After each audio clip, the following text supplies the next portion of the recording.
ओम शांति। 28 दिसंबर 2024 के ईश्वरीय महावाक्य। पहले सुनते हैं आज की मुरली से होमवर्क। बाबा ने कहा, बाप आए हैं तुम्हें सर्व खजानों से मालामाल बनाने। तुम सिर्फ ईश्वरीय मत पर चलो, अच्छी रीति पुरुषार्थ कर वर्षा लो, माया से हार नहीं खाओ। अपनी बीमारी सर्जन से कभी भी छिपानी नहीं है। माया के भूतों से स्वयं को बचाना है। अपने को राज तिलक देने के लिए सर्विस जरूर करनी है। स्वयं को अविनाशी ज्ञान धन से धनवान बनाना है। अब पाप आत्माओं से लेन देन नहीं करनी है। और अब सुनते हैं महावाक्यों को विस्तार से। मुरली का सार। मीठे बच्चे, बाप आए हैं तुम्हें सर्व खजानों से मालामाल बनाने। तुम सिर्फ ईश्वरीय मत पर चलो, अच्छी रीति पुरुषार्थ कर वर्षा लो, माया से हार नहीं खाओ। प्रश्न, ईश्वरीय मत, दैवी मत और मनुष्य मत में कौन सा मुख्य अंतर है? उत्तर, ईश्वरीय मत से तुम बच्चे वापिस अपने घर जाते हो, फिर नई दुनिया में ऊंच पद पाते हो। दैवी मत से तुम सदा सुखी रहते हो, क्योंकि वह भी बाप द्वारा इस समय की मिली हुई मत है, लेकिन फिर भी उतरते तो नीचे ही हो। मनुष्य मत दुखी बनाती है। ईश्वरीय मत पर चलने के लिए पहले पहले पढ़ाने वाले बाप पर पूरा निश्चय चाहिए। ओम शांति।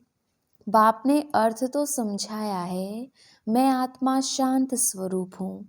जब ओम शांति कहा जाता है तो आत्मा को अपना घर याद आता है। मैं आत्मा शांत स्वरूप हूँ। फिर जब ऑर्गन्स मिलते हैं तब टोकी बनती है। पहले छोटे ऑर्गन्स होते हैं, फिर बड़े होते हैं। अब परमपिता परमात्मा तो है निराकार, उनको भी रथ चाहिए टोकी बनने के लिए। जैसे तुम आत्माएं परमधाम की रहने वाली हो, यहाँ आकर टोकी बनती हो। बाप भी कहते हैं, मैं तुमको नॉलेज देने के लिए टोकी बना हूँ।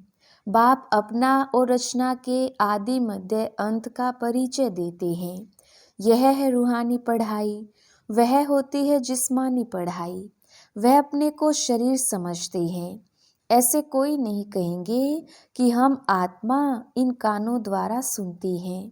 अभी तुम बच्चे समझते हो, बाप है पतित पावन, वही आकर समझाते हैं मैं कैसे आता हूँ।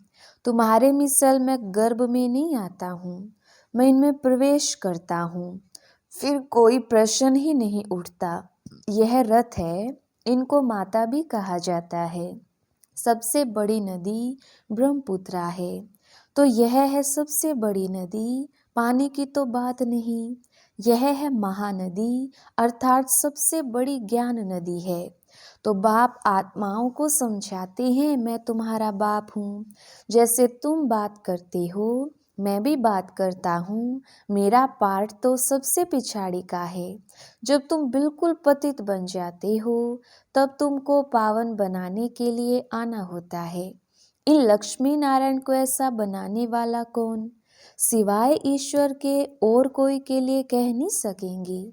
बेहद का बाप ही स्वर्ग का मालिक बनाते होंगे ना।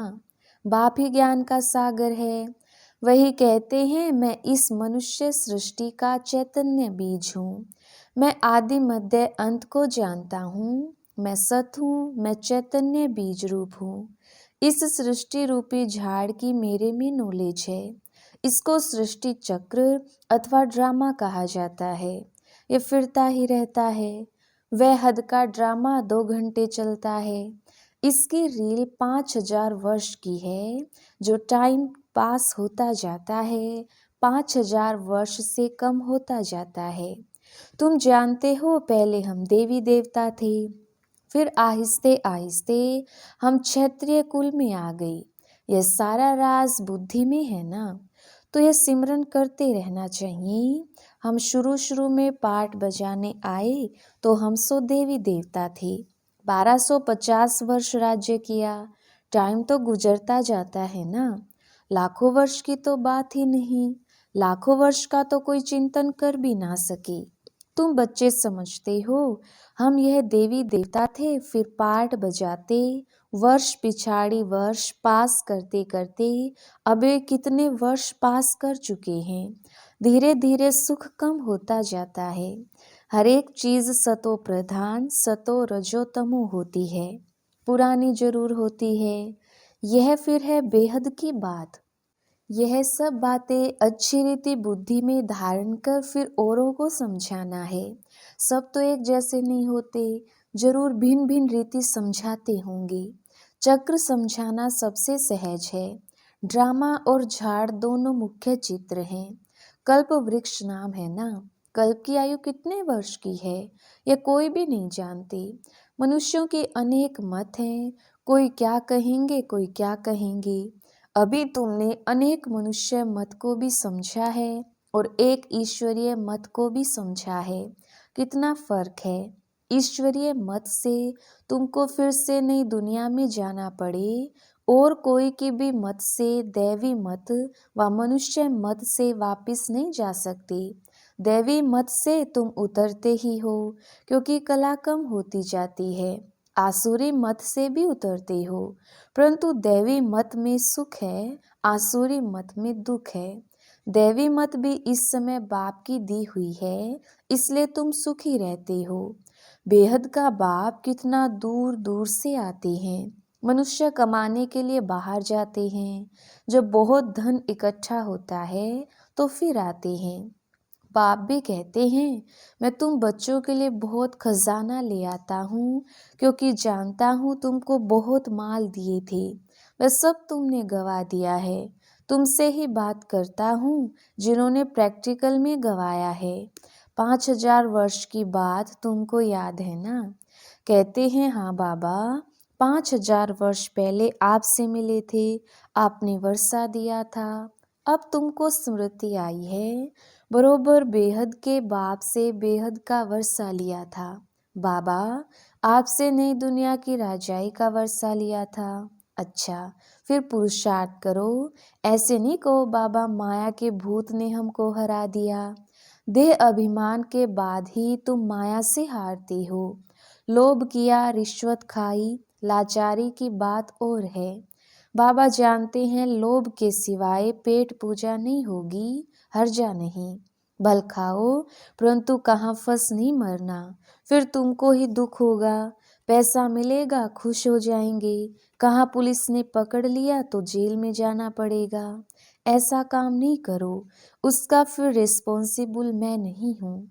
पाप करते हैं तो जेल में जाते हैं, वहाँ तो जेल आदि होता नहीं।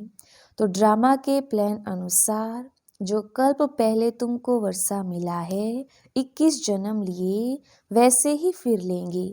सारी राजधानी बनती है, गरीब प्रजा साहूकार प्रजा, परंतु वहाँ दुख होता नहीं। यह बाप गारंटी करते हैं। सब एक समान तो बन ना सके। सूर्यवंशी चंद्रवंशी राजाई में सब चाहिए ना। बच्चे जानते हैं कैसे बाप हमको विश्व की बादशाही देते हैं, फिर हम उतरते हैं।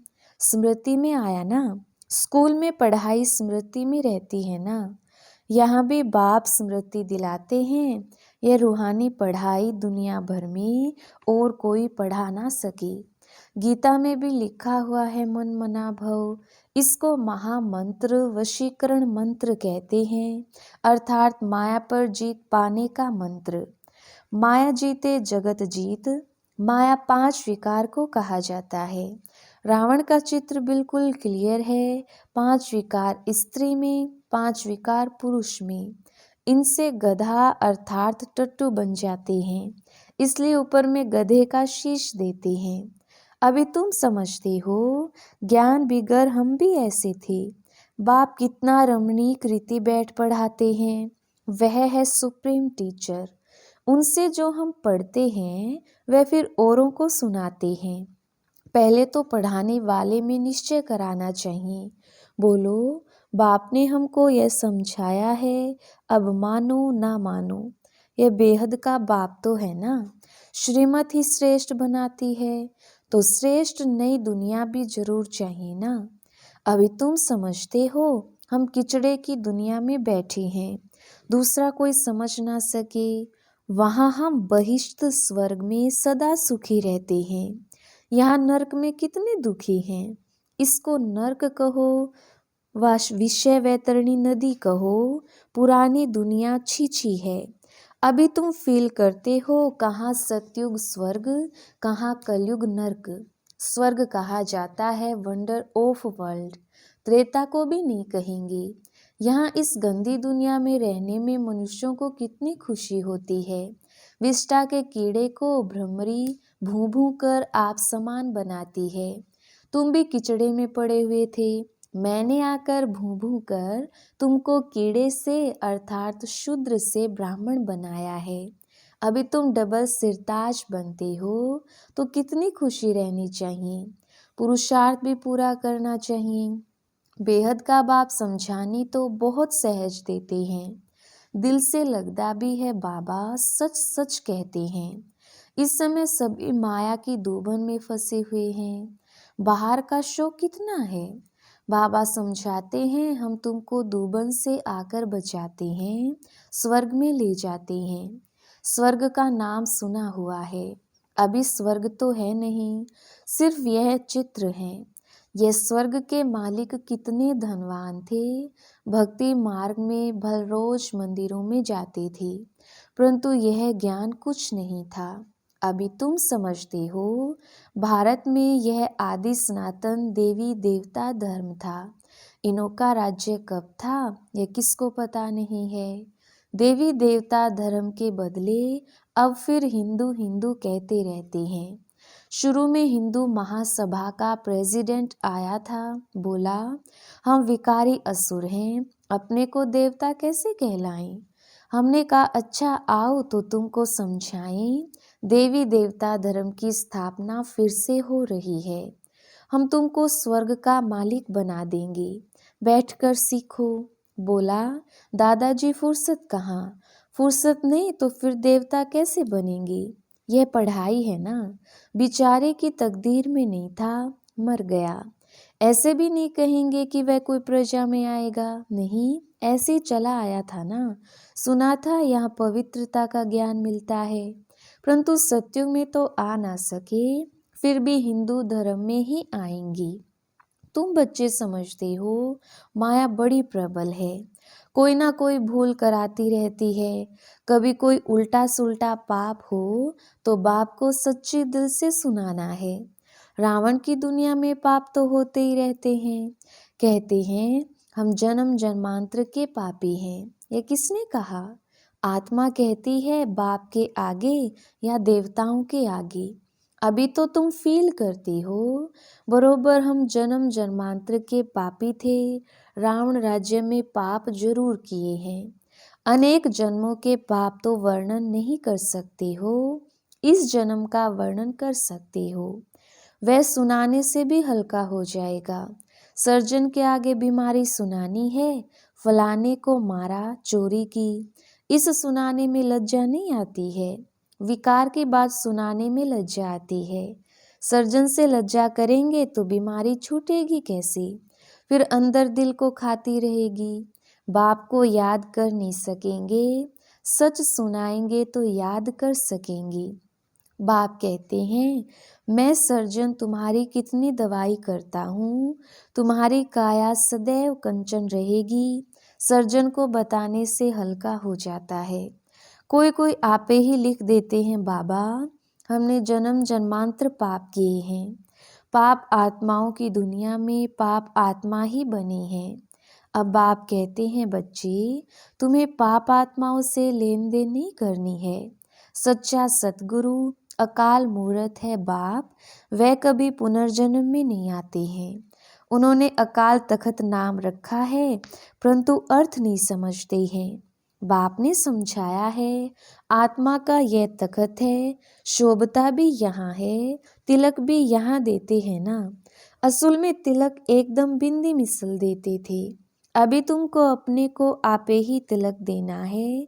बाप को याद करते रहो, जो बहुत सर्विस करेंगे तो बड़ा महाराजा बनेंगे। नई दुनिया में पुरानी दुनिया की पढ़ाई थोड़ी पढ़ना है, तो इतनी ऊंच पढ़ाई पर फिर अटेंशन देना चाहिए। यहाँ बैठते हैं तो भी कोई का बुद्धि योग अच्छा रहता है, कोई का कहाँ कहाँ चला जाता है। कोई 10 मिनट लिखते हैं, कोई 15 मिनट लिखते हैं। जिसका चार्ट अच्छा होगा उनको नशा चढ़ेगा। बाबा इतना समय हम आपकी याद में रहे, 15 मिनट से जास्ती तो कोई लिख नहीं सकती। बुद्धि इधर उधर भागती है। अगर सब एक रस हो जाए तो फिर कर्मातीत अवस्था हो जाए। बाप कितना मीठी मीठी लवली बातें सुनाते हैं। ऐसे तो कोई गुरु ने नहीं सिखाया। गुरु से सिर्फ एक थोड़ी सीखेगा, गुरु से तो हजारों सीखे ना। सतगुरु से तुम कितने सीखते हो। यह है माया को वश करने का मंत्र। माया 5 विकारों को कहा जाता है।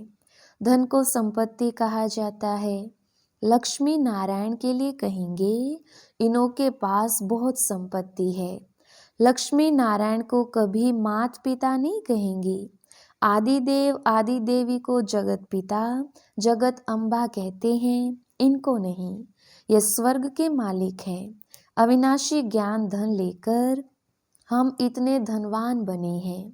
अम्बा के पास अनेक आशाएं लेकर जाते हैं। लक्ष्मी के पास सिर्फ धन के लिए जाते हैं और कुछ नहीं। तो बड़ी कौन हुई ये किसको पता नहीं। अम्बा से क्या मिलता है, लक्ष्मी से क्या मिलता है। लक्ष्मी से सिर्फ धन मांगते हैं, अम्बा से तुमको सब कुछ मिलता है। अम्बा का नाम जास्ती है क्योंकि माताओं को दुख भी बहुत सहन करना पड़ा है, तो माताओं का नाम जास्ती होता है। अच्छा, फिर भी बाप कहते हैं बाप को याद करो तो पावन बन जाएंगे। चक्र को याद करो, दैवी गुण धारण करो। बहुतों को आप समान बनाओ। गॉड फादर के तुम स्टूडेंट हो। कल्प पहले भी बने थे, फिर अब भी वही एम ऑब्जेक्ट है। यह है सत्य नर से नारायण बनने की कथा। अच्छा, मीठे मीठे सिकिलदे बच्चों प्रति माता पिता बाप दादा का याद प्यार और गुड मॉर्निंग। रूहानी बाप की रूहानी बच्चों को नमस्ते। हम रूहानी बच्चों की रूहानी बाप दादा को याद प्यार, गुड मॉर्निंग और नमस्ते जी। धारणा के लिए मुख्य सार। पहला पॉइंट, अपनी बीमारी सर्जन से कभी भी छिपानी नहीं है। माया के भूतों से स्वयं को बचाना है। अपने को राज तिलक देने के लिए सर्विस जरूर करनी है। दूसरा पॉइंट, स्वयं को अविनाशी ज्ञान धन से धनवान बनाना है। अब पाप आत्माओं से लेन देन नहीं करनी है। पढ़ाई पर पूरा पूरा अटेंशन देना है। वरदान, इस कल्याणकारी युग में सर्व का कल्याण करने वाले प्रकृति जीत माया जीत भव। विस्तार, संगम युग को कल्याणकारी युग कहा जाता है।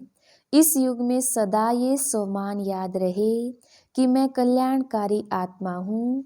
मेरा कर्तव्य है पहले स्वयं का कल्याण करना, फिर सर्व का कल्याण करना। मनुष्य आत्माएं तो क्या, हम प्रकृति का भी कल्याण करने वाले हैं। इसीलिए प्रकृति जीत माया जीत कहलाते हैं। जब आत्मा पुरुष प्रकृति जीत बन जाती है तो प्रकृति भी सुखदाई बन जाती है। प्रकृति व माया की हलचल में आ नहीं सकती। उन्हों पर अकल्याण के वायुमंडल का प्रभाव पड़ नहीं सकता। स्लोगन, एक दूसरे के विचारों को सम्मान दो तो माननीय आत्मा बन जाएंगी। अच्छा, ओम शांति।